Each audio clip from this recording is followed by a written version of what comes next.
Good morning. Ayin Beis, volume 3. We are on page 1281. Aleph Reish Pei Aleph. After finishing the discussion about mitzvahs and the reward and where the revelation will take place, what levels that is generated by a mitzvah, and this followed that the power of a mitzvah, as he explained back on bottom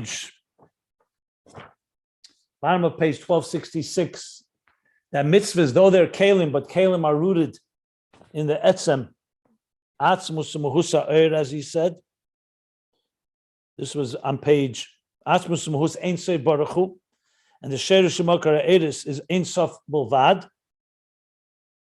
So kalim are rooted all the way in the ein lo tchila, with the Eibishter's state where God talked about the etzem itself that doesn't even have a beginning, where oir is rooted in ein sof, it has no end, but it has a beginning.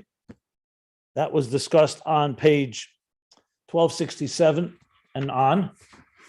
So now on page 1281, he's going back.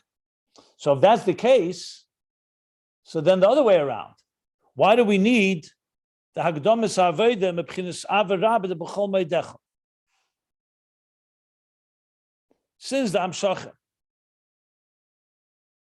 of mitzvahs reaches this etzem, so what do you need? And clearly, it's not enough to just say that brings it begili, like he said earlier, to reveal it. That seems to also be necessary to reach the etzem.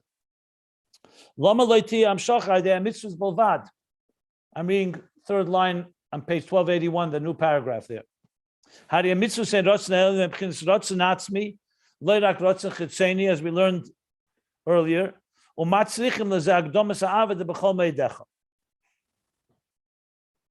what do you need the Ava B'chol Meidecha? When the mitzvahs themselves seem to be able to generate those highest levels. La'asud Lavi, that will be revealed.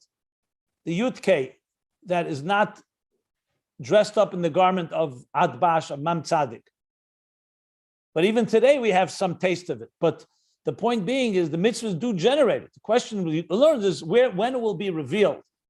But the mitzvahs do generate it also now. He made it very clear. Gam Achshav, on top of page 1277, he says, the bemis kenu gam Achshav. Like Achshav shakeli b'chinis helam va'er b'chinis gili. That's why you see the quality of oir and the keli is makabel from the oir. And la'asid will be revealed the power of the keli. But the fact is that it is achieved through mitzvahs. So what exactly is the role in this context of this Ava B'chol Meidecha, which we learned at length earlier, is what catapults the mind and the whole being to reach this etzem. Why can't mitzvahs themselves do it? And the parentheses that Rebbe Rashab added a similar question regarding Kamoy Kain, the Klolos Ayin that we spoke about, Yichud Pnimi, the Avah, we learned earlier that also comes through Aved of Mesiras Nefesh, the Nesham Mesiras Nefesh. Torah mitzvahs alone only accomplishes and generates the external union, Yichud Zun, the Yichud Chitzeni Dava, the union of Zohar Malchus and the outer union of Chachma and Bina. So Ein Amuvan Lechera, since the mitzvahs Hein Atzmus Ratzon Elyon, why are they not themselves drawing down this yichud pnimi of Abba ve'ima?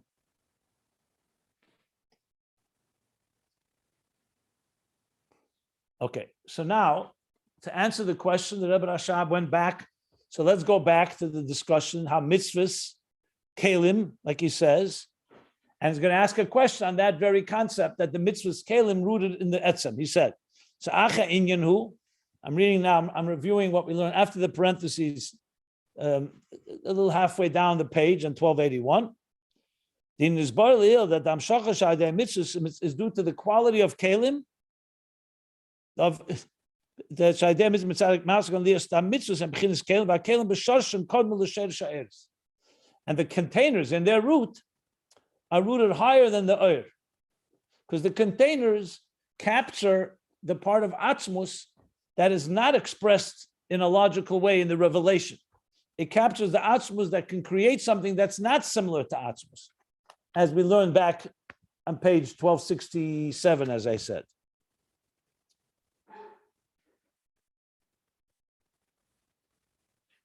Just want to see one thing he said there.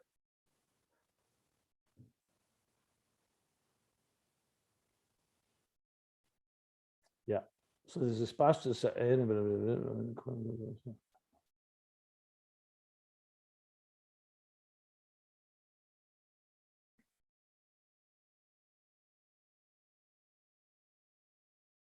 And just to, and that just to draw, just to explain the issue. If you recall, when I explained it, I said that think of it like the inner intention of the artist when he creates the art, the inner intention of the builder when he creates his building. So that's not a Ratzah Chitzeni, is the building, is the art, but the Ratzah Primi is the mitzvahs, which reflect God's very desire, what he wants. The mitzvah reflects Hashem's very Ratzah. So then that's why the kelim of the mitzvahs are rooted in that etzem, and it's higher than the oir that relates to existence.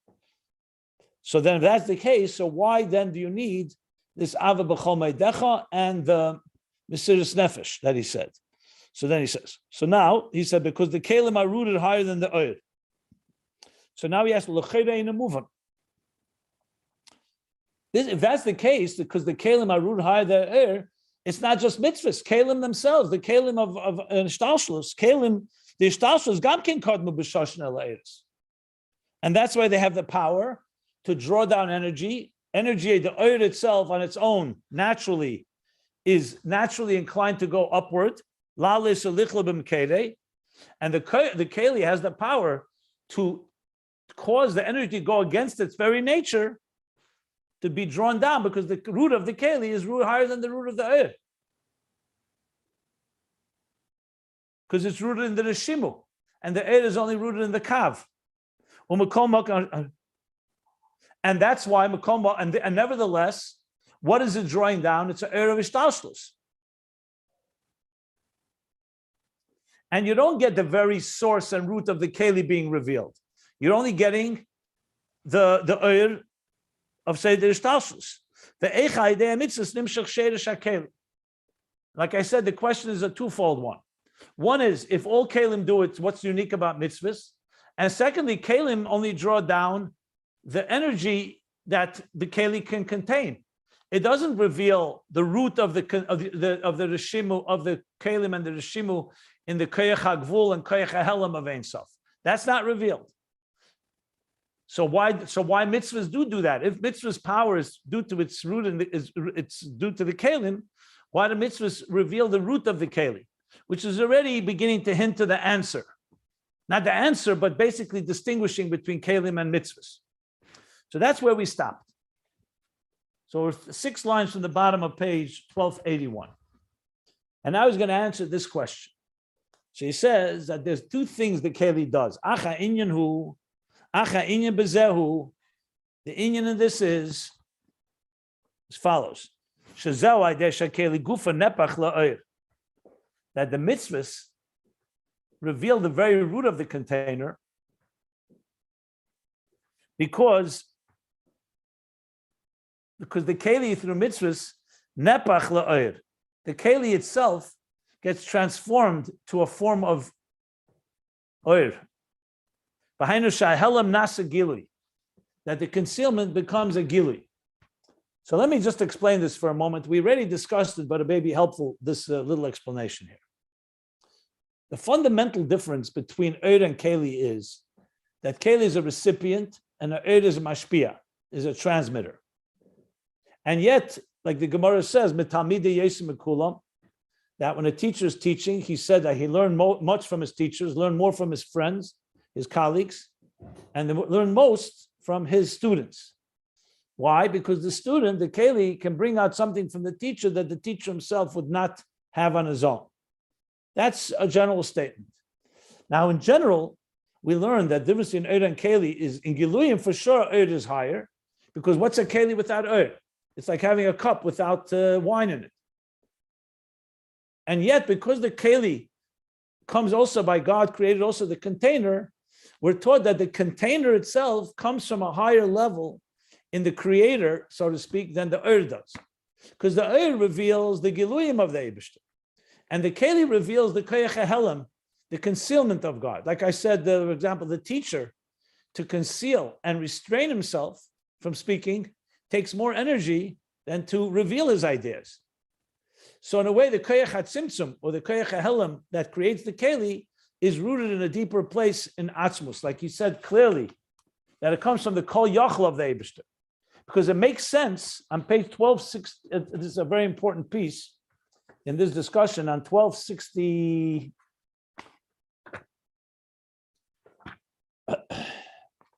On 1268, I think. No. On 1270, he said that the raya that Kalim are rooted higher is because Metzias Se'er Min Atzmus makes sense. It makes sense, even though the Eibush is not like a sun that has to give off light. But once he's giving off light, it makes sense. The light reflects who he is. He says, Dover HaMusig B'Stichlenu, Im Sha'atzmus V'emes Muslimin Ha'er K'moy Ma'Keli. And the Eir is also Metzias compared to Mukol Mokim Metzias Se'er Min Ha'atzmus U'Dover HaMusig U'Munach Heite B'Sechlenu. It makes sense that if God is choosing to emanate, what is he going to reflect? He's going to reflect the Elokus, the Ein Sof of Elokus, which is Eir. The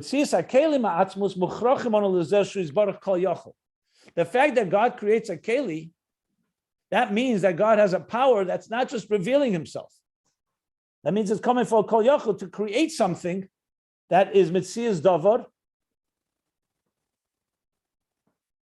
So this comes from the Yechelis and Kol Yochel. Like we say, for example, in Ageres HaKedesh, she says, Simon Chaf, that in order to create the Yesh, only Atzmus, that Mitzvos Atzmuse that has no cause, can create something that should not feel it has a cause. Oyer doesn't tell us that. The Oyer of the Eibishter, the Oyer reveals that there is a cause. God, Oyer's whole purpose is to reveal, I have a source. That's what it dictates. You look at Oyer, you know there's a Moyer. You look at sunlight, you know there's a sun. The only thing is, God is not bound by being a sun, a light. But once you see light, it reveals a source. If you want to really know about Atzmos, that's higher than anything, the Keli reveals that more, because the Keli tells you that it's not revealing anything about God. It reveals that it's an entity of its own, the Yesh. So that teaches us more about Atzmos. But by definition, that's the state of Helam. Keli is Helam. That's exactly its power. That the Helam is rooted higher than the Gili. So if you talk about the power of a Keli to draw down energy, that's also due to the root, but you're not drawing down the very power of Helam of Elikus. What he's saying here is that through mitzvahs, you actually transform and you cause the Keli to reveal its power of Helam, that the Helam itself becomes Gili. So it's not just the Keli is a channel for Ur, the Keli is revealing the root of its etzem. For example, we talked about the body and the soul. We know that the soul is not the creator of the body. The best proof is that even after Me'av Esrim Shana, or a person passes away, though the soul has left the body still remains. Yes, it decomposes, but bottom line is that there's kelim without Ur. Ishtarika gufa b'lei nishmasa. That tells you that the guf has a root that's higher, that's separate from the soul. So you could say fine, but for the body to be alive, like we learned, it needs to be awake. And to be awake, it needs to have the neshama. The neshama is what keeps it alive and vitalized. As we just learned that before about the topic of where was that piece? Hosa Guf. What mitzvahs do to the mitzvahs like a neshama to the guf.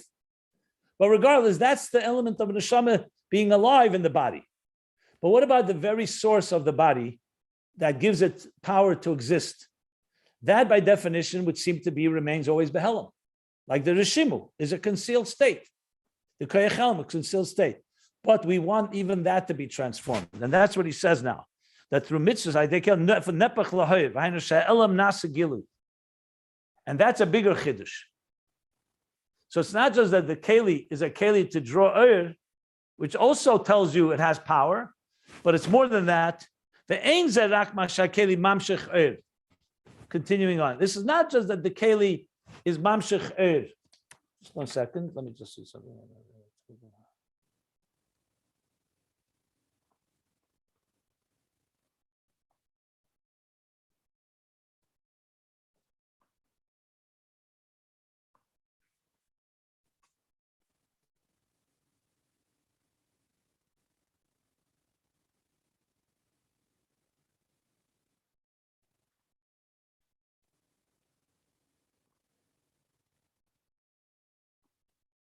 Yeah. So in a way, you could say, like in context of building a house or the art, the art reveals what the artist wants. The kelim reveal what the artist's deeper intentions, but the deeper intention is not revealed. It remains behind the scenes. You look at a house, you look at the world, you don't see God's inner intention. When you do a mitzvah, you're fulfilling the intention. But are you actually revealing that intention, or remains something that behind the scenes? So what he's adding now is that the actual keli, the sheirish keli, will be revealed. And he says, it's not just that it's mamshech vigili, because then all you're getting is a revelation of seder shtalshus. The keli is a healthy container, so drawing the energy from higher levels. Because the root of the container is higher than the root of the energy, that's why it can draw energy against its nature to go up, it's coming down. As it's known and explained earlier, this that our keli draws down energy. He gave the example, for example, a healthy eye will draw the vision, the power of vision into your eye. If God forbid, the keli is injured or damaged in some way, the energy can't flow. So keli draws energy. And he says now in Yiddish, was the keli rirt on dem oir. The keli touches, rirt on in Yiddish, he captures the thing. The keli rirt on dem oir, the keli is able to touch and so-called inspire or affect the oir, that it should be drawn into it. Because it could have been a simplest thing. You could say the oir is not dependent on the keli. Like, for example, in the case where you pour wine into a cup, it's not that the cup is drawing the wine. You're pouring wine into a cup, and the cup contains the wine. But there could be a scenario like in Evodim, it's not that way. It's not just the energy flows in. The cup, the healthier the container, the more it draws out of the mashpia of the oir. So he calls that the keli rirtan oir. But that's only the outer dimension of oir. That's commensurate and fitting to the container. But what we spoke about is that we don't just want the keli to draw the oir that's commensurate to it. Like oir ha-chochmeh and klei ha-chochmeh. Klei habina draws oir habina. Klei ha-chesed draws oir ha-chesed. You want to have the oir atzmi that's higher than the art, higher than the structure. And that, he says, that only happens in a way when the helem itself, which is the root of the containers, becomes revealed, and you see the very essence of what makes the keli a keli, not just as it serves to reveal through it. And now he says, so to achieve this, mitzvahs alone are not enough. Now he continues. In order for the keli to be transformed, and be oir itself, this is specifically the aveda of neshamis, souls, Mesiras Nefesh, dafka, top of page 1282, and dafka through Mesiras Nefesh. I'll explain. Let me just read a few more lines. Since the neshamis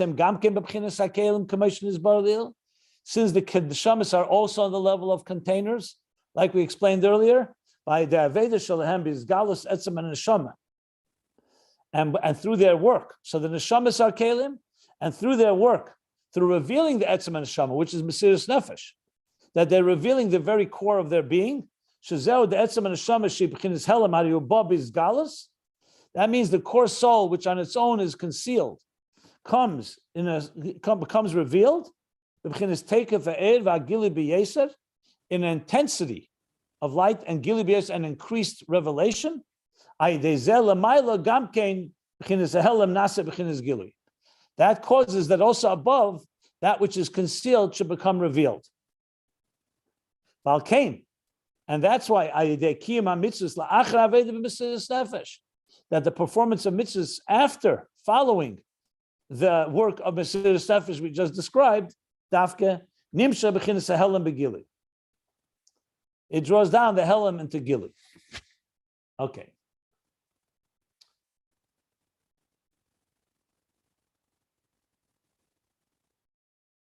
Let me explain what this means. Because you're still seemingly, how do you answer the question? Why can't mitzvahs do this alone? So this brings us back. I think a good way to go about it, since I'm also teaching Tanya now, chapters 4, 5, middle of 5. It goes back to the question in Tanya, which is also applies here, and that is, why if a neshama is a chelik alakam mal mamish, like we learn in chapter 2 in Tanya, like a son that comes from etzem moyach ha'av, from the very core of the father's mind. In this case, the mind of God. And he is one with his chachma, with his wisdom. So then why do you need Torah mitzvahs? And neshama comes down to this world, and it's like the child of God in this world, as opposed in contrast to every other creation, and everything else in existence. The neshama is a chelik elikam mamash. Now its work is to reveal that neshama. So why do you need Torah mitzvahs? So in chapters 2, that's chapter 2. Chapter 3, 4, and 5, especially 4 and 5, he talks about how the levushim of thought, speech, and action that manifests all Torah mitzvahs is even higher than the naran and the neshama, refesh ruch neshama of the neshama. Why? Because the neshama, as it comes down, nasi yesh, elakusha nasi yesh. The neshama's etzem and connection to its father is separated from the father. A child comes from the very core genetic matter of the father, but he's a separate entity. They're fundamentally and atzmizly connected, but it's not in any revealed way. Torah and mitzvahs, on the other hand, manifest godliness in a revealed way. Torah is God's chachmoseh v'ritzonei shel Kodesh Baruch Hu, Torah and mitzvahs. Mitzvahs are like a varim de malka. It's like the king himself. So when a neshama now coupled with Torah and mitzvahs, so the Torah and mitzvahs allow the son to embrace the father, and in chapter 5 he goes even further to internalize the father by learning, and the mind gets melded and one with the Torah it learns, which is one with the Eibishter. So now you have both qualities. You have the neshama, the son is also embracing and internalizing the father, and that's what creates the total union. The fact that a child is be'etzem connected to the father is only an etzem thing. You could also have the child completely estranged from the father, could do things that go against the father's will. So if you have an neshama, yes, you have the core child, but the Torah mitzvahs aligns the child with the father also in a way that is revealed, and not just revealed, but internalized, and the full experience of it. So hypothetically, if you only had a neshama and not Torah mitzvahs, you wouldn't have the garments and the faculties of the soul embracing God. You just have the fact there's a father here, a son here, and yes, the son is a chelik elikam mal mamish. But that's not the kavanah. The kavanah is to bring it out in a revealed way, in a full-bodied fashion, a full dimensional way. But then there's the other way around. Let's say for argument, you only had the Torah mitzvahs and you didn't have a neshama. You didn't have a chelik elikam mal mamish. Let's say, hypothetically, a monkey could also put on tefillin. Or, for that matter, I don't want to speak about non-Jews because they also have mitzvahs, Sheva mitzvahs. But my point being is, let's say you have a creation in this world, created by God, and is doing a mitzvah. So not a son. What's lacking there? Lacking there is that atzmizdik connection. Then you're connecting to God's ratzon, correct? Yes, you're embracing the very ratzon of Hashem, the mitzvah. But you don't have the other side of it, which is the neshamas, and the neshama revealing what it's capable of. In other words, Torah and mitzvahs without neshamas is more static. It's like instruments, divine instruments, but without a soul doing something about it. A soul without the instruments remains somewhat separate, and you don't see the full connection. So therefore, you need both. So mitzvahs alone, as we're going to learn, definitely is rooted. It's kalim, and it's rooted therefore in the etzem. But if you want that etzem itself to come from helam to gilui, the mitzvahs don't do that alone. Because the mitzvah could remain behelam. The mitzvah is drawing down God's will, and so be it. You take a lulav, an esrig, and you have God's will, the etzem of God's will. No problem. Ratzon atzmi, like he said. But without the neshama, you don't have the whole process of the etzem connection to God through the person that is implementing it, and the Aveda Mesiras Nefesh, which brings out the chelik elikam and malmamish. He doesn't use that expression here, but the etzem and neshama in a revealed way. So if you have Torah and mitzvahs, you do have something, but you don't have the full revelation that would come from the etzem and neshama, which is through Mesiras Nefesh. Without Mesiras Nefesh, the neshama is doing Torah and mitzvahs, and the Torah and mitzvahs remain somewhat revealing, like he said, yichud chitzeni. But when the neshama and it's doing Mesiras Nefesh, you now have the etzem coming out in a revealed form, fashion. So the neshama alone, with Torah and mitzvahs alone, is not enough either. You need the Mesiras Nefesh because that's what reveals its very essential power. Now, there's more to be said about this, but that's the brief summary of what he just added. And we're going to learn what this means exactly and how it works. Because the question still remains, what exactly does the neshama do that the Torah mitzvahs does not do? And Mesiras Nefesh is easier to understand because that's revealing the etzem in a revealed way. So in other words, if a person would do mitzvahs mechanically, not with Mesiras Nefesh, mitzvahs anoshim l'moda, or with kavanah, but not with Mesiras Nefesh. So yes, it's touching the etzem, but it's not revealing the etzem.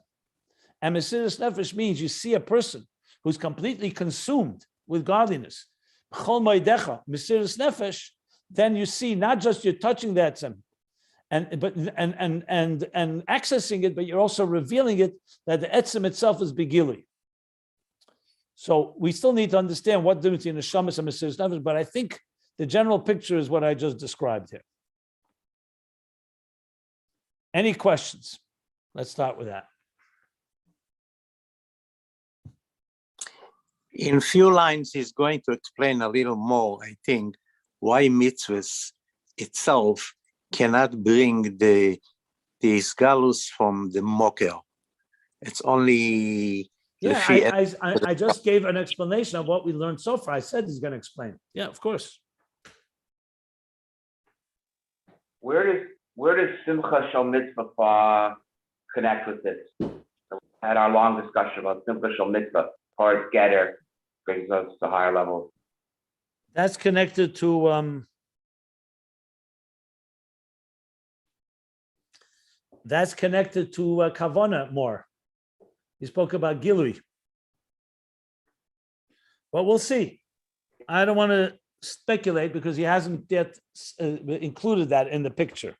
But based on what he said earlier, it sounded that Simcha Shel Mitzvah went together with the Gilui of Mitzvah, like he explained on the bottom of page on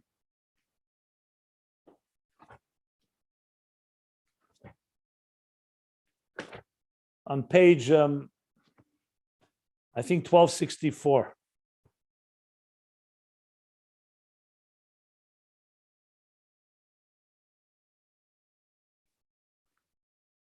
And then on page 1265, he connected Simcha Shel Mitzvah to the Haggadah of Ava Rabbah. So it seems to me it's more in the Gili, but I would wait to see, as the Rebbe Rashab explains all this, how it's going to come together. Simcha Shel Mitzvah also, remember, breaks through the boundaries. And yet, however, without the mitzvah itself, it doesn't all the way reach the etzem. So I think it's more in the category of Gilui, Kavanah. But right now, he's talking about the quality of Mesiras Nefesh. Can you say Simcha is similar, that it also reveals the deeper innermost? He did say that earlier as well, that a Simcha reveals the concealed within the person and also within the Melech. So it could be in that sense, Simcha has certain element that's similar to Mesiras Nefesh. I recall that as well. But he didn't mention it yet, so we'll see. I'll get back to it. It's back to Rabbi Akiva. It's a clear example. I don't know which Rabbi Akiva. What Rabbi Akiva you're talking about? When he got tortured with, he had Mesiras Nefesh and Big Simcha together. That's the hard thing to drive, at least with me.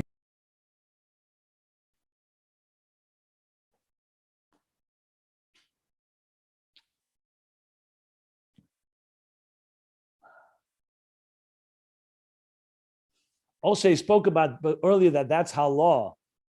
The Simcha Shal Mitzvah and the Ava is all halaw, and the Mitzvos is Amshachim.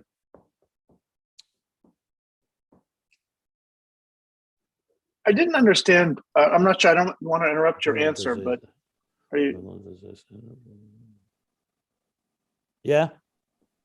I have a separate question. I was taken aback by the statement that Hashemas Hem Gamkim B'chinas HaKelim. That doesn't. I don't really understand that. How can the Neshamas be at the level or sort of in expressed in terms of Kalim? The Neshama says or, I thought. No. The mere fact that you call it a neshama means it became an entity, and it's an entity of godliness. She explained earlier. I'll try to tell you what pages. There's a whole discussion about it. A long way back. I'll tell you exactly where it is. 1 second.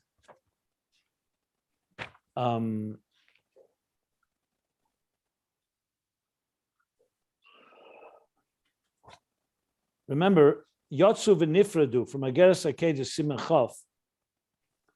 Remember, oyer remains always attached to its source. And the neshama is capable of coming into a body and so-called being an independent entity. So it's a chelik elikam and malmama, she explained. But I just want to refer you to this page because where he really explained it all. Oh, wow. It's way back. I think here it is.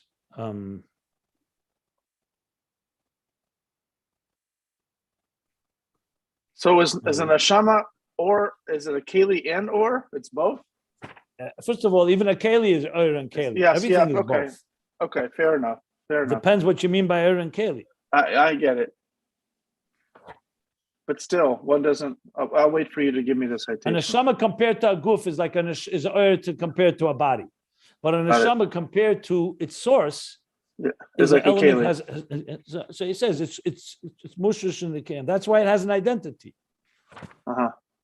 How come I don't find it now? Oh, it's so far back. And dafka because it has this sense of independence, because it has a false sense of independence. Is that the keli? I wouldn't call it a false sense of independence. I wouldn't call it false. I would call it real.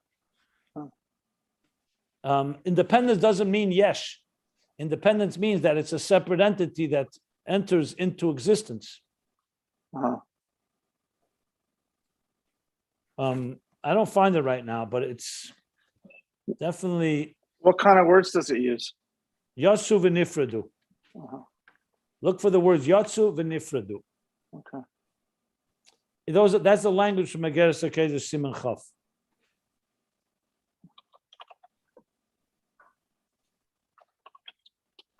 I think I found it. Yeah, page 1250. You're faster than the computer today. I know it better than the computer does. Where exactly on 1250? Close to the end of the paragraph. Where it talks where souls are rooted.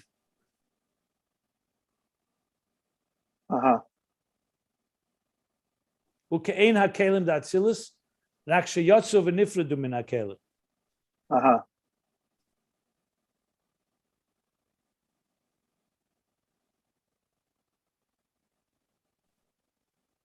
Now we're talking about neshamas, not chelik elikam and mal mamish. We're talking as they come downward, and they are meant to go into bodies and relate to a body and to relate to existence. See, he says there, is God thinking about something that relates to another?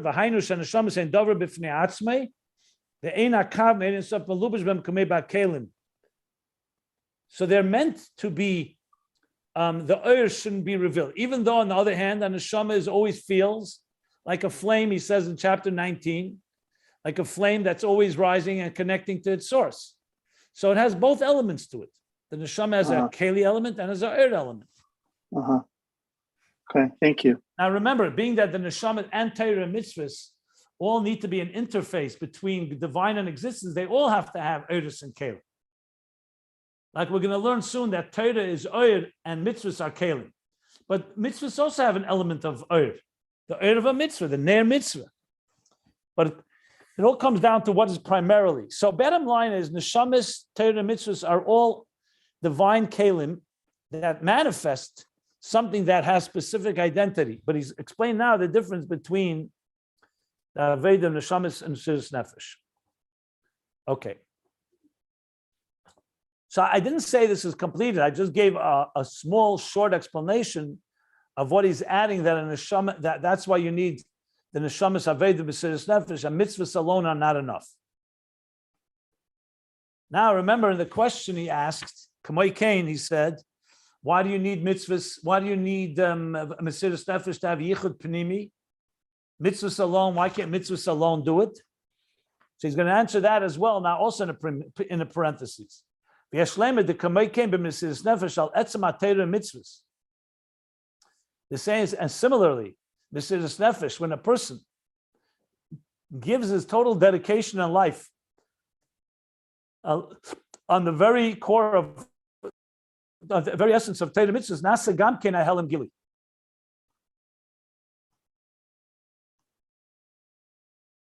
No. My sorry, I said about the yichud.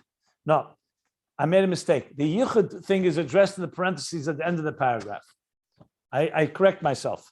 This parenthesis is saying that in addition to Mesiras Nefesh could be two ways. You give your life for God, but there's also Mesiras Nefesh for Torah mitzvahs. You're giving your life to do Torah mitzvahs.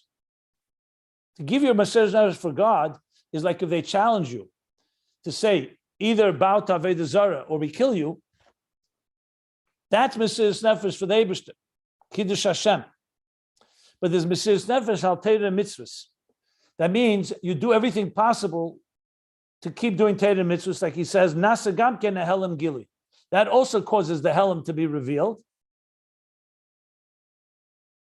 The helam becomes revealed. Ukamoi, and he gives an example.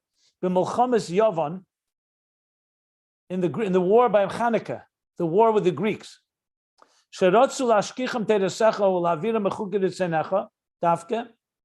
The Greeks wanted, not that they eliminate Torah in general, or mitzvahs. They had no problem with Torah as wisdom, or mitzvahs as ethics. They had a problem, Torah secha, God's Torah.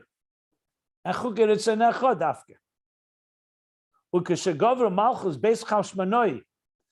when the kingdom of Beis Chashmonaim, the house of the Chashmonaim, so they went to war over this. When they overpowered them with their Mesiras Nefesh, they could have said, you know what? Okay, you know what? We'll do Torah mitzvahs on the way you want us to do it, without fighting to do it in this purest way. But they went to war. They're ready to sacrifice themselves, not to do the mitzvahs, not to let the mitzvahs be erased, or like a lashkicham, to forget the mitzvahs, or laviram, or to remove them from Torah mitzvahs. They went to war over it. Actually, he's not medayik here, Torah secha, chukaret senecha. I just added that. Here he's just talking the fact they went to Mesiras Nefesh to do the mitzvah, Torah mitzvahs, the notzcham, and they were victorious, over them. Himshichu mebchinas ha'atzmus de ein sof. They drew down from atzmus of ein sof. Ad shagilu gam ken bereshus harabim, to the point that this revelation goes all the way into the public sphere. Tura de pruda, the divided mountains, meaning the fragmented mountains. Tura is the mountain Pruda of Biyah. It's referring to outside of Kedusha, where things are fragmented or separate. Pirud, as it's known and explained elsewhere, which is why Chanukah we light the candles in the Shusarab, Pesach Beisei Mibachutz, on the door facing outward, because it's reflecting that this oir of Mesiras Nefesh that draw the etzem didn't just remain indoors; it went all the way out to the outside. As we, yeah. So, what's the simple explanation for this? Is as follows: when you're not challenged, so you will use a certain amount of energy to do something. So let's say if you have to show how strong you are, so you can throw a stone, but if there's resistance, if I hold back your arm, and the more I hold it back, and the more you push forward, the more energy you're going to exert. That's how it is. Wherever there's something that blocks you, causes you to push further. Like a dam that dams water. Water is flowing at a certain pace. And you don't know how powerful this water is, but let's say you build a dam and it stops the water from flowing. Suddenly the water starts building up pressure, more to the point that it literally can break through the dam with such intensity that would never have imagined that water has such power. That's essentially all the different alternative energies, wind, water, and other things are all generated through some impediment, some block. Like we say that the oil doesn't produce oil until you press the olive.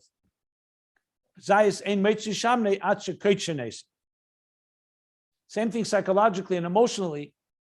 When there's resistance, it brings out your deepest strengths. So when a person has great potential, what's most likely going to bring out your greatest potential? Competition. Kinasa from Tarba Chachma. Adversity, a challenge. Someone challenges you, you have to dig deeper. So the same thing is Mesiras Nefesh. The Yevonim, by challenging them, brought out their Mesiras Nefesh, which means it brought out from their Helam HaNeshama into Begilui, which we wouldn't have known were there no challenge. And that in turn, therefore it generates also Lamaila, he says, that the concealed levels of the divine are also revealed. So if you're only doing avodah of your Giluyim, so you get Giluyim, Mida Keneged Mida, measure for measure. B'chol levavcha, b'chol nafshecha will draw energy, but it's still fi'erich your lev, your heart, and your faculties. B'chol moedecha is like Mesiras Nefesh, that will in turn draw from Lamaila also a higher, greater revelation from Atzmus Ein Sof. So what he's saying here, both before the parentheses, in the parentheses, that Mesiras Nefesh brings out from the deepest element the Gili, so too it creates above also this Gili of Helam in Gili. Teda Mitzvos alone, not necessarily. If you don't have Mesiras Nefesh, Teda Mitzvos is the Ratzon of Hashem. No one's taking away, that's what God wants. And you must have Teda Mitzvos.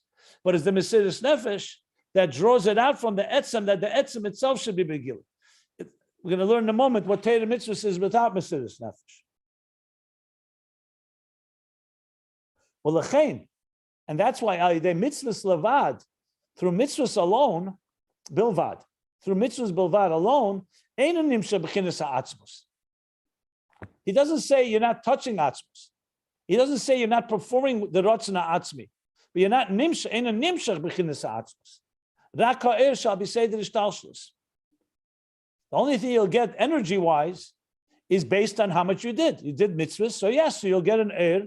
Al pi seder ishtalshlus. The keli of mitzvahs will draw er, because the root of the keli is higher than the er, so it draws the er. Because that's only as much as the keli can draw the er. That's correct through mitzvahs.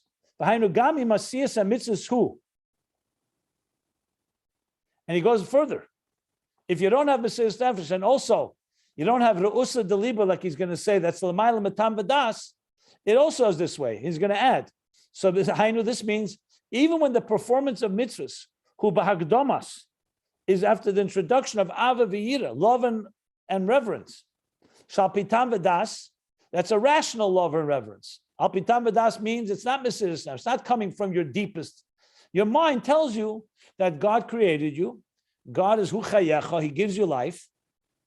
And it's worthy of being connected with God. So you're doing God Torah mitzvahs. Makes sense. There's no need for Mesiras Nefesh necessarily. It's a logical process. The kima mitzvahs saying oz kidboy lemev. Mitzvahs then are being done fully. Kidboy lemev means completely done. Nothing is lacking in the mitzvahs. It's not like you're doing the mitzvahs at a minimum. You're doing the full mitzvah and is being driven by ava v'yir al pitam v'das. Like he says in Perik Dalet in Tanya, hamakaiman be'emes hu ha'ev. Who really performs mitzvahs to the fullest is when you love. If you just perform mitzvahs by rote, mechanically, like it's someone who's, let's say, a spouse, their husband or wife asks you to do something, so you do it because they ask you to do it. But imagine if you do it because you love them. You love the Eibishter, so then the mitzvahs are filled with love. It's a result of the love. So so the mitzvahs are being done in a full way through love.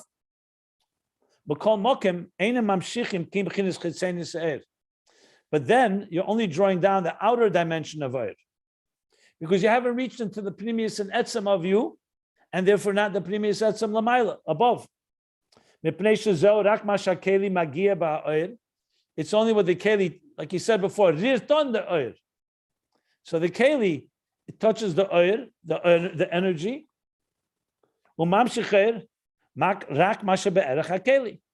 and draws down the energy, only that which is commensurate to the container.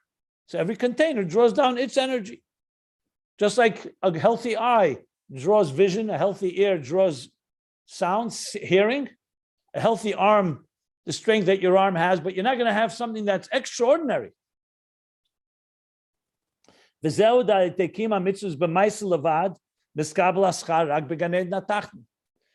is what we learned earlier, if you remember, that when you do mitzvahs alone, and you don't have this deep, the mitzvahs alone, without Kabbalah sale, you only get,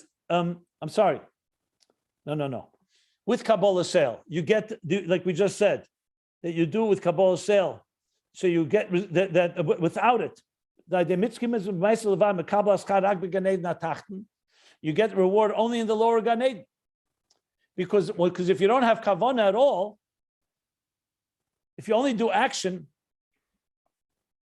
1 second, I think he said earlier that you need the kavanah klolis of Kabbalah sale, but now he's saying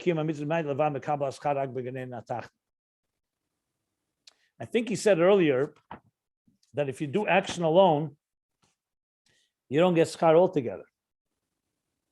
In Gan Eden, that is, if I recall correctly. But Kabbalah sale, you get the schar in Gan Eden atachten, and the kavanah pnimis and seid ha-mitzvah, you get also Gan Eden elyon. I have to find it. But regardless, right now he is saying, oh, here.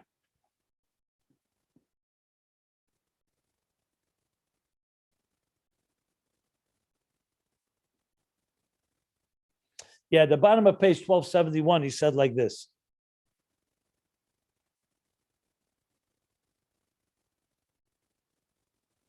Ma'isa mitzvus levad gam kishi b'chinas kabbalah sel malchus shamayim ha'eru behelam ve'enemer begili, and that's why you don't have taste of saying in Gan Eden elyon.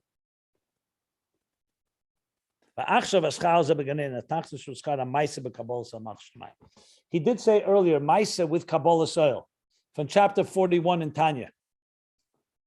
So he's saying now that Maisa mitzvahs alone, you only get schar in Gan Eden atachten by the kavonas hamitzvah shuina ava v'yira, but with intention with ava v'yira, the gamay the kavona of state hamitzvah, and also with the intention and the secret of the mitzvah. We learned like the secret of tefillin. That was on page. Let me find it. I think it's relevant here.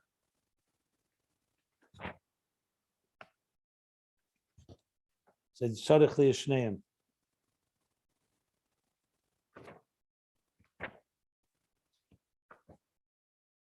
Okay.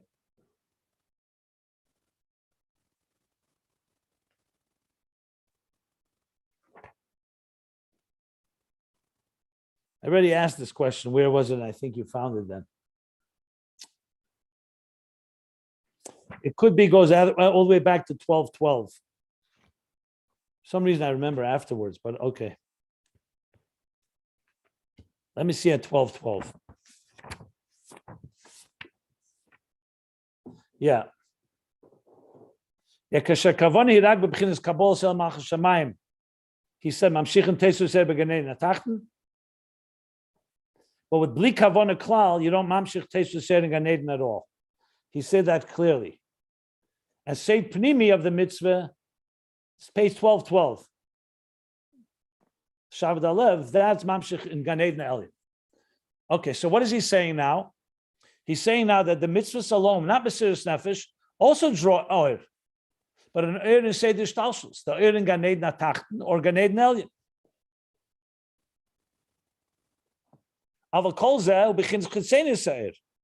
Like we learned, Gan Eden was not the oir of La'asad Love, it's not Etzema oir, it's the oir of Mamala Kalam. It's important because you want to have it revealed, as we learned. But it's still a level of that's commensurate to the world, to existence. And just to make sure, he's qualifying, obviously this is an additional energy than the one Gan Eden on its own. Remember, we learned Gan Eden, Vayita Hashem Elikim Gan Be'eden, they already have a Vayelikim Gan Eden on its own. But it's not the same as comes through Aveda of La'avda L'Shamra, that like in a garden, that increases the abundance of the growth and the produce in Gan Eden. That's Aveda. So it's higher than Gan Eden Be'etzem. Bevadai. Ach B'cholos, but nevertheless, even through Aveda, you could, through Torah Mitzvos and Kavana alone, it should be Ba'er the Seder Shtalshus Shnimshul B'Zagili Er Elyon Yesef. In general, it's still on the same paradigm. It's still the same quality, except it's a much higher through Torah Mitzvos, because it's an additional Like it said on page 12:11, he said it very clearly. I see now why he connected. He said there, if you remember, it says in Gan Eden, you get taste for Seir in Gan Eden through Aveda. Al Makol Mokem Yesh Leimash Agili Ba'esei Malchus. Hainu Hakol Hagili de Malakalam. Shazel Hagili de Gan Eden. Rakshagili Madreg El Yena Yeser. Literally what he's saying now. So you have the worlds where divine is concealed. You have creation of Gan Eden before Aveda, where the divine is more revealed. Hashem Elikim, like we learned. The Gimel Rishain is not just the Zayin Tachtenis. And then you have Aveda, the of the L'Shamra, that makes even more but it's still a B'malakam Chitzein Yisrael. And then Mesiras Nefesh is going to draw down Etzema That's what he's saying now. It's only through the mitzvahs that come through Ava Rabba, not just Ava, Zuta, regular love, but great love, the B'chol Meidecha, which before we equated with Mesiras Nefesh, B'chol Meidecha, with all your might, not just B'chol Levavcha, B'chol Nafshecha, Shezeu Mashahelim Shebenefesh Bali Dehes Galus. What happens then? You're not just doing Torah mitzvahs because it makes sense, but you're drawing on the Mesiras Nefesh of the deepest part resources within your soul. So now the keli isn't just drawing more but the keli itself becomes v'gili v'hainu shemegala mizgala she'er shemokar hakeli. This means that the very source and root of the keli gets revealed. So to just give an example, when a person in Aveda, regular Aveda, we're born with a soul and a body. The body and the nefesh, gufa nefesh abamis, has its own interests, right? We learn in Tanya that the nefesh abamis dwells in the heart, the left side of the heart, and it's driven by the impulses of our emotions, temptations, and so on. And the body is the same; they're interested in survival. The nefesh alikis, on the other hand, is in the right side of the heart, in the mind, which originates in the mind. It's a reflective. It considers, it wants to do what the Eibishter wants. So you have two voices inside you. The whole point of Tanya is the Avedis HaBeinani is the war. We're not talking about a tzaddik now, a war, a battle between the two. And what's the battle? Who will prevail? Now, let's argument's sake, you're prevailing, meaning you're controlling your thought, speech, and action. You're following the body and the nefesh habamis. We're not talking about now hisapcha, whether you're transforming it or not, but at least it's following what the Eibishter wants. Torah mitzvahs, what a real beinoni is, whatever extent it is. But a person who's following. So what do you have there? The guf, the keli, is aligned to the oyer, the neshama. In this context, oyer and neshama. It's following. The keli could be fighting the neshama. In other words, the body exists and it's a healthy body, but it could be going, it has its own agenda. The soul, the neshama, nefesh alikis says, go do a mitzvah. The nefesh habamis says, no, I want to take care of my own indulgent needs, my own selfish needs. The nefesh alikis says, eat l'shem shemayim. Nefesh habamis says, no, eat for your own indulgence. So there's a battle. What can happen is that the guf and the nefesh habamis, the keli gets aligned with the oyer. So now the oyer and neshama is being drawn into the body, and the body becomes more refined. This is called zichuch ubirur haguf and nefesh habamis. This is what we mean when we say we refine ourselves. Instead of following your subjective emotions, whatever strikes your whim, your fancy, you're following the oyer. But you can't say that you megala the sheirish haguf and nefesh habamis, or the guf in the highest levels of the sheirish hakelim. You could say the keli is drawing oyer. When it comes to Mesiras Nefesh, however, or b'chol meidecha, you're saying you go with such intensity that though there's resistance, and you reveal such a part of your neshama that now you're revealing the etzem koiches. So then you can reveal that the guf, in this case, has its own koyach. That's even stronger than the neshama. But that can only happen if you really have this level of b'chol meidecha. It doesn't happen on its own. So you can live a life that completely follows what the Eibishter wants, but you're not revealing the etzem. You may be drawing on it. In other words, the mitzvahs you do are connected to it, but it's not revealed in the way where the keli itself becomes oyer. Is the keli megala oyer, but not becoming oyer.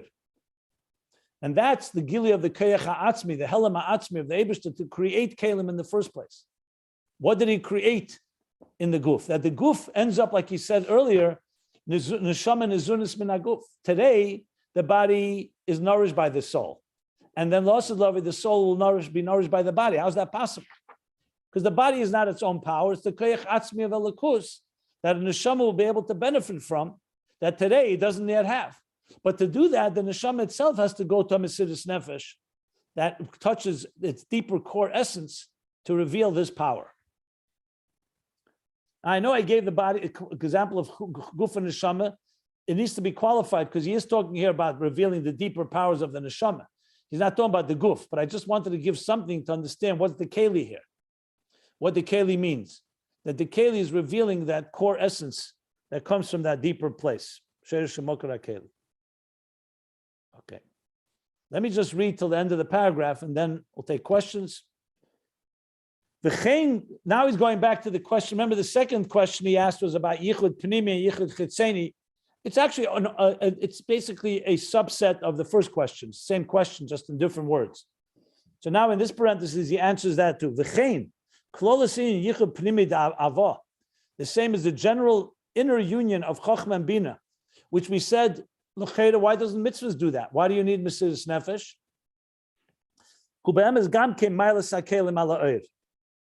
That yichud pnimi is really also due to the strength, the advantage, or the power of kelim over oyer.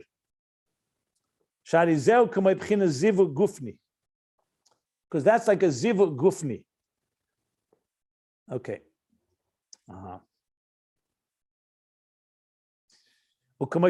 I'll explain when he reads. Like it's written in the Pardes of the Ramak and the writings of the Arizal, that there's a difference between Kabbalah when it says the word yichud.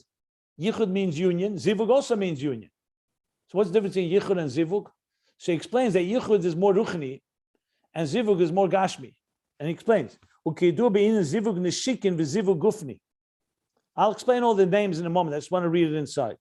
As known, the difference between zivug nishikin, a zivug like when Moshe Rabbeinu passed away, It was Mrs. Neshik and Azivu. God kissed him. So it's a physical type of connection. The Zivu Gufni is a Zivu, a union, not just the kisses and Neshika's piu, but Zivu Gufni, the entire body gets united with another, like Hoya Lebasar Echad, two bodies that become one. Shazer Beza Yechudim Da'ava. That these are the two Yechudim, Yechud Chitzeni, Yechud Pnimi, Lifi Erech. In Zivug itself, the Zivug Gufni is a deeper than just Zivug Neshikin. So a kiss is a powerful thing, but it's not as powerful as the Zivug Gufni. And the Indian union, as we learned earlier, is for its purpose is to create something new. Two people kiss, they cannot conceive a child. You need to have a full intimate connection. And that's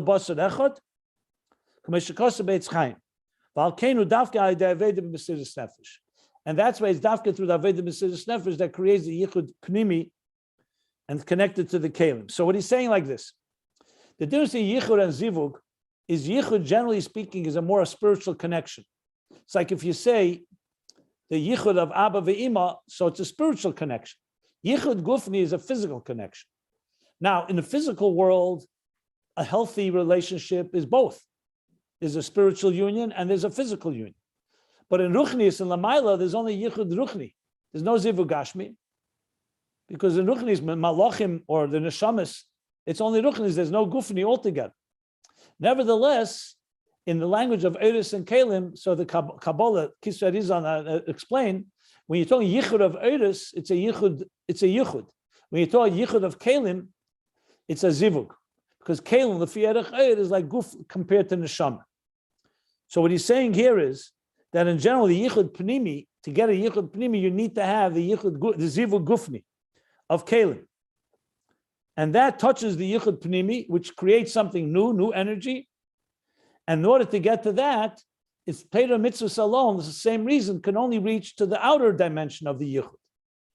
But with Mesiras Nefesh, just like with what he said before about the Chol Meidech with the Kalim, Mesiras Nefesh actually reveals the very Sheiresh Shemukar of the Kalim, the inner Etzem, and that's why it creates the Yichud Pnimi, not just the Yichud Chitzeni or the Yichud Zun that he said before. Now that's very brief, but that's the bottom line, the picture here. So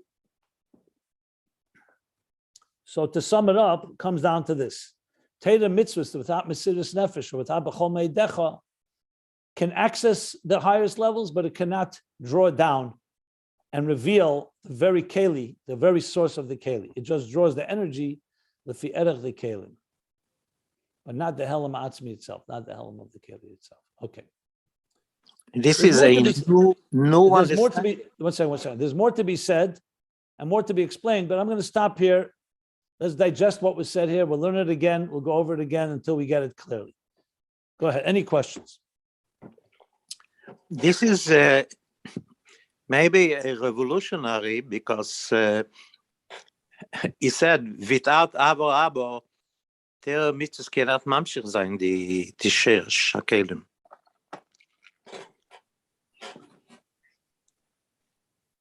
Mitzvos.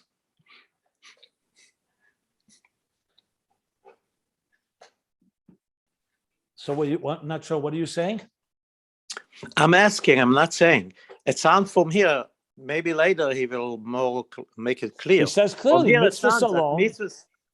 That mitzvahs. It not sounds like he says it befedish. He says clearly, mitzvahs bilvad, ein nimsha b'chinas ha'atzmus. Raka shall be said says it explicitly. And then even with the kavanah, which makes Gilead Gan Eden, but it's still not the etzem.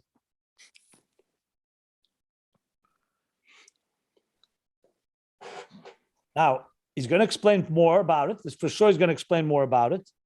But that's why I said we're going to stop here.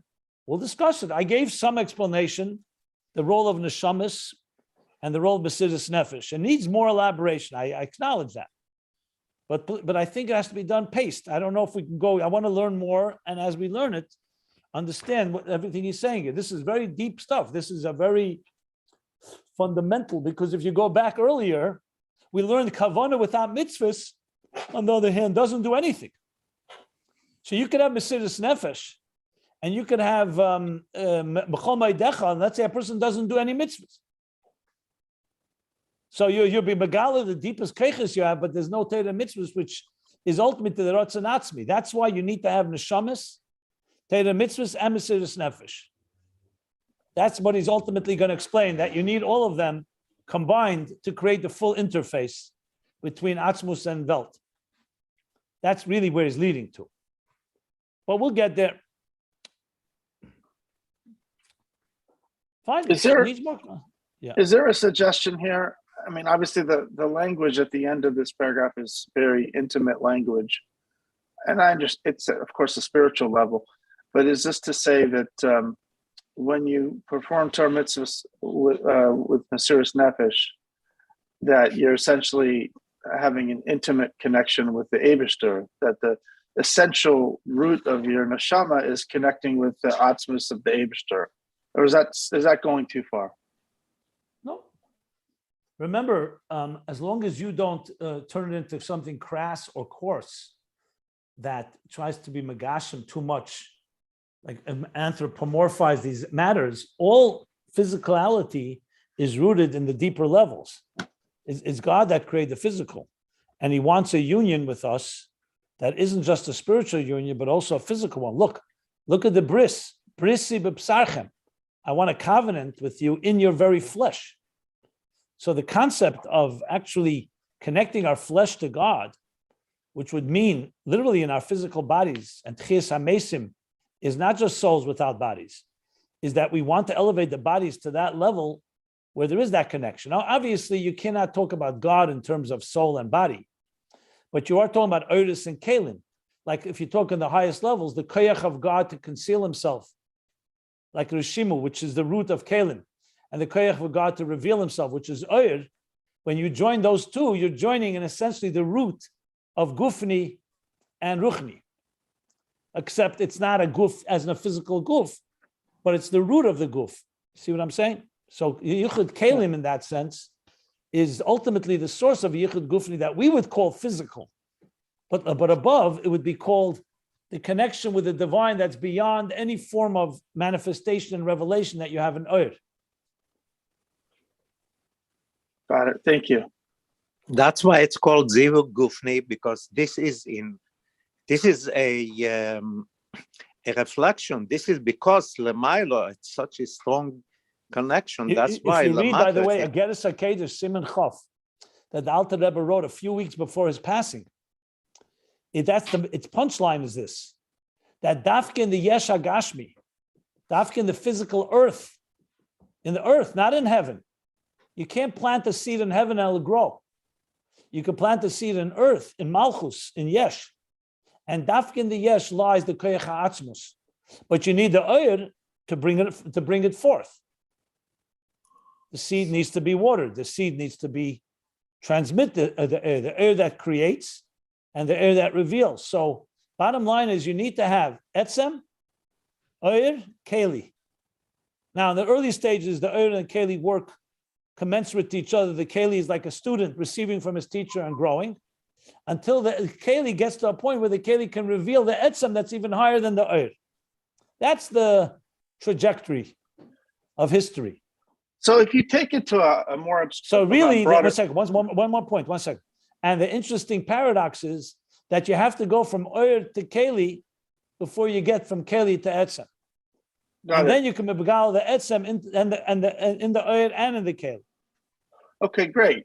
So when we talk about Nisava Kadosh Baruch Hu Lioslo Dir Batachtanim, and we say that it arose in God's desire, and there's no rational explanation for it. And when you talk about, the Eibishter's desire, but we just gave a very clear reason why the revelation of godliness requires that connection to be between the highest and the lowest realms, because it's not a zivug shalom. I hear you, but the answer to that is a few things. First of all, Halgufa Kasha, the very fact that I just said this, that the Keli has, that makes sense to us. But why take it? God didn't have to do it that way. He could have done it differently. So the very fact that we have this logic is also because God desired that this logic should make sense this way. That's number one. Uh-huh. Number two, at the end of the day, so it's not about what we're speaking is now the seichel of it. It makes sense that the keli reveals more than the air because it's revealing the etzem, not just the gilui. That's correct. But that itself, remember, God is as distant from keli as he is from air and vice versa. So why did he make it that way? We're speaking after the fact. That's one point. So always you need nesava, the mere fact that it's like that. Another thing is this, even in the world of logic, that makes sense here, you come to a point and you say, so what did God benefit from this? That you're not going to have an answer for. Does God benefit? Is he lacking something without this? He doesn't have the power of... This is an isave. This is what I'm answering. Hold on, let me finish my sentence. So what does God's etzem that's revealed in the keli is not there before the keli exists? He needs the keli to reveal his etzem. What is he gaining from this? So we gain much because we are in existence and we just don't only reach the level of we reach the level of keli, and we not only reach God as he manifests in revelation and in wisdom for the literate scholar, but also how he manifests in Helen, even for the simple person that doesn't have any gilui. So we understand what it does for us. But at the end of the day, you need nesava, fatayvik and kasha. That what does it do for him? Does it? And the answer doesn't have to do anything for him because it's not necessarily about a logic, something missing that needs to be filled. These are the 2 points I would make in response to your question. Thank you. Excellent points. Thank you very much. Sure. Okay, so we'll stop here. End of paragraph 1282. Any other questions? Just to explain, what is zivug neshikin? There is by animals, I hear, but I'm not clear. I don't know. By birds, the zivug is a zivug neshikin. You're talking about doves. Doves, Yeah. First of all, I'm talking about human beings. Human beings we know physically and also metaphorically, two people who love each other can kiss each other, but you're not going to conceive of a child that way. You don't It's call it part of the- zivug. He's talking It's here called- about it's a called zivug neshik. zivug. It's You called do a in Kabbalah. It's they called say zivug chodim neshik. davo. What's that? I told Zivug you. neshikin and zivug gufni. That's what it's called. What you're asking me? The Rebbe Rashab uses zivug neshikim. What should I tell you? That's what he calls it. And then he says zivug gufni, which is a deeper zivug.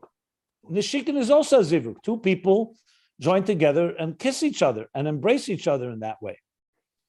He calls that a zivug. That isn't. You learn Kabbalah, Kisar Izal, you'll see it's there. And then He said this is based on yichudim de'avo. Zivug neshikin and zivug I just gufni. explained it. You're asking a question of what he says, or you're asking something else. Yes, I heard what he said.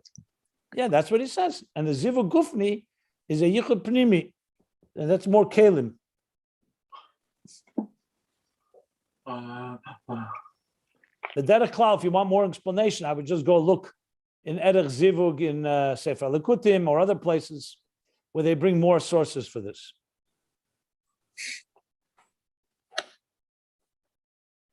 And we learned earlier also, the yichud chitzeni of Abba ve'ima is mamshech eir, but not a heloda chadasha, not a new energy. Remember, yichud chitzeni, an outer union, is also yichud. Don't underestimate it. It's still love. It's still a union. It's just not the union of a yichud pnimi.